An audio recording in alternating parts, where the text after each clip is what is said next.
for the latest now. Tim, good to see you. Thanks for your time this morning. So what do you make of these allegations, these reports that suggest that Michael Sukkar helped devise and oversee a potentially illegal branch stacking scheme? Well, Pete, I know these matters have been investigated by the Department of Finance last year. And of course, that I wasn't privy to those investigations. Of course, appropriately, they were held independently. And ultimately, any question on these matters is going to have to be put to them. But of course, I think we all know that public resources should be treated appropriately and respectfully for the purposes in which they're procured from the public, from taxes, and I'm sure that everyone in Parliament would agree with that fundamental principle. Well, I mean, there's a lot of question marks over that investigation, though, because 3 key witnesses weren't interviewed, and then Mr. Sukkar made strong representations to block the report's release. I mean, it seems as though it's pretty weak. Should that report be released? Well, I think these are questions to be put to the Department of Finance, because in the end, they're the ones who oversaw it. They're the ones, as I understand it, who devised it, and they're the ones who followed through with the process. And that's the basis in which, you have a system with integrity, is when it's not politicians judging other politicians. It's proper processes, independent processes judging us. I mean, it all dovetails back into a federal ICAC and the need for one, and the current situation or the current proposal has been described as being, without any teeth. What's your suggestion? What's your response to that? Well, firstly, I mean, the public should wait and see what the final bill is that's put before the Parliament to address it. There's lots of people with commentary on the exposure draft. The exposure draft was an exposure draft for a reason. We wanted feedback. We wanted ideas about what would work, what would not work, how it could be improved. And I understand that a bill will be presented to the Parliament very shortly, which outlines a strong anti-corruption commission, but follows due process to make sure that when there are allegations that they're properly investigated, they don't become a vehicle for show trials, as we see in some state jurisdictions where people almost have to prove their innocence because they're brought publicly before entities and have to defend their reputation. I want a system that follows exactly the same principles that apply to the rest of the public. If an allegation is made, it's investigated. If it then goes to a court for prosecution, then it's dealt with that way in a public sense, but there needs to be a case first, and it doesn't matter whether it's a politician or a public servant or any other member of the community. And branch stacking should be at the top of the list to be investigated?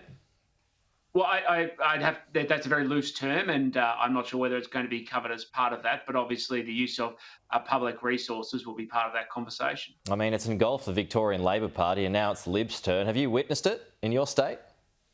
Well, I need to be mindful of what I say. If you go back to reports last year, it was clear that perhaps some of it was directed in some directions, and I'll just leave my comments at that. But I haven't seen such conduct in my time around electoral office work, no.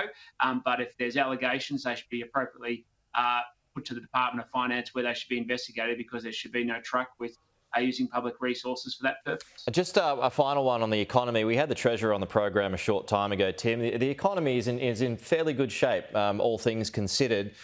But there are a few storm clouds ahead, being wage growth among them and the potential for out-of-cycle bank interest rates next year, and several of them, as a matter of fact.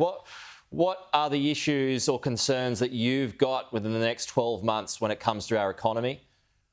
Well, there has been very healthy data, a reduction number of companies that have gone into insolvency over the past financial year. That should send us encouraging signs that despite the challenges of COVID-19 and lockdowns, businesses have been resilient, their balance sheets have been resilient. But, if you look internationally, there is the spectre of interest rate rises and what that can mean for many households who are already struggling to make ends meet. So I think cost of living is going to be a significant challenge. But this is a reminder about why you need those with strong credentials in managing the economy and steering it through these difficult times, not taking risks with the change of government. Yeah, I mean, are you expecting people who have overindulged on a mortgage, and it's across several states now where we're seeing these huge this huge amount of housing affordability issues? I mean, could that be a problem down the track? If you've got some 3, 4, 5 out of cycle interest rate rises, I mean, that could cause